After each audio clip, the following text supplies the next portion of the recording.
6h48, retour de la matinale de l'économie. Raphaël, face à la flambée des prix à la pompe, le gouvernement se contente pour l'instant de contrôle sur les prix. Surtout, vous dites, ne faites rien de plus. Oui, je vous en conjure, Roland Lescure, Serge Papin, Sébastien Lecornu, surtout ne faites rien. Les crises à la pompe, on connaît depuis 1973 et le premier choc pétrolier. Et si politiquement, on voit bien l'intérêt des dirigeants politiques, du gouvernement, de jouer à l'état nounou avec l'argent du contribuable, économiquement, la décision la plus rationnelle à prendre, c'est surtout de ne rien faire. Vous rêvez. À chaque crise, il faut faire quelque chose, il faut montrer qu'on est dans l'action.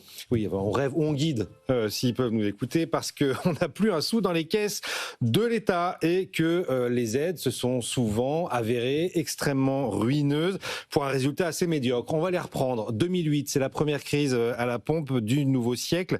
On a un baril à $140 quand même à l'été 2008, une essence autour de 1,50 €, ça nous ferait presque rêver maintenant. À l'époque, c'était un record. Bon, eh bien, Sarkozy et Fillon décident de mettre différentes aides en place pour les transporteurs, pour les pêcheurs. Ça a coûté 4 à 600 millions d'euros. Zéro crédit politique à la fin. Ils avaient quand même réussi à éviter le blocage du pays par les transporteurs. Mais politiquement, vraiment, aucun crédit. 2012, souvenez-vous, François Hollande arrive au pouvoir dès l'été. Les prix à la pompe montent à 1,65 € à l'époque. Il promet une baisse exceptionnelle de 6 centimes par litre, ça a coûté 300 millions. C'est pareil, personne ne l'a vu. En 2021, rebond post-Covid, puis crise en Ukraine, l'essence est à 1,60 €.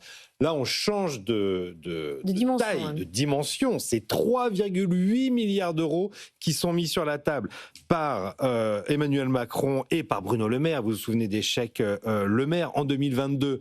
Choc énergétique avec l'Ukraine. Le diesel et l'essence dépassent les 2 € et là, c'est 7,5 milliards d'euros qu'on a mis dans la poche des Français. Je ne suis pas sûr que ça les ait beaucoup aidés en termes dans l'opinion publique. En tout cas, ça a coûté très très cher aux caisses de l'État. En 2023, on a remis 1 milliard encore sur la table. Alors ça nous raconte quoi, toutes ces crises-là? C'est que, d'abord le carburant est devenu un sujet explosif politiquement. À chaque fois qu'il y a une flambée à la pompe, il y a une demande très forte, l'État intervient de plus en plus. Je rappelle quand même, on est passé de 500 millions d'aides en 2008 à 7 milliards et demi en 2022, 8 milliards si vous rajoutez 8 milliards et demi si vous rajoutez 2023.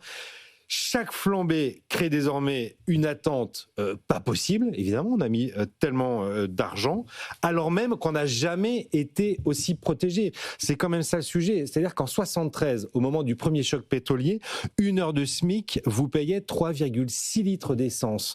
En 2026, aujourd'hui, même avec une essence à 2 €, vous pouvez acheter 6 litres avec 1 heure de SMIC. C'est quand même quasiment 2 fois plus, et c'est même 15% de plus qu'en 2022, quand l'essence avait dépassé les 2 €. Donc on est beaucoup plus protégé. Alors la bonne conclusion, je pense que c'est Adam Smith qui nous l'a donné, je le rappelle, il y a 250 ans, plus un jour. C'est encore son anniversaire. Hier, c'était les 250 ans de la richesse des nations publiées en 1776. Gardez-vous, surtout les politiques, de corriger directement les effets du marché. Ça crée des distorsions. La seule bonne nouvelle, c'est que quand même on a eu des sorties de François Hollande à Michel Barnier pour dire qu'il ne fallait rien faire. Pour l'instant, ils ajoutent tous les deux pour l'instant. Les chèques carburant, c'est comme les baisses d'impôts. Zéro bénéfice politique, en fait. Exactement.